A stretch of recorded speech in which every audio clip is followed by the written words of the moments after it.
So in this study, we were studying the visual pigments in frogs, and we're interested in how they've evolved in species that inhabit different light environments. And so these visual pigments are something that we have and most animals have, and they're the molecules in the eye that absorb light and let us respond to light and see light.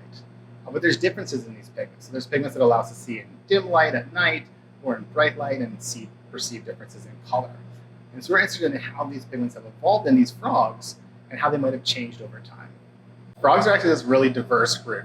They have a lot of different environments that they inhabit, including you might think of like a typical frog that we're used to. It lives in a pond as a tadpole, and then it grows up and it's going to leave the pond and live in the ground, just on the floor of the forest or something like that.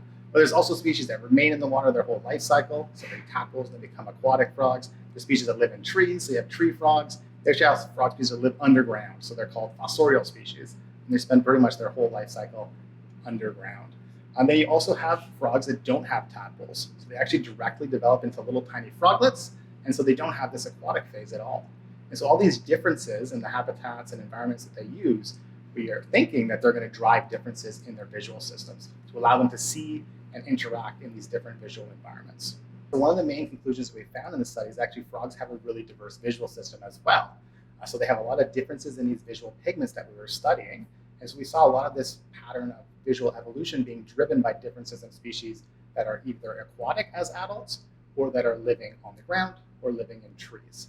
We didn't find the differences that we expected between the diurnal, the day active, and the nocturnal or the night active species.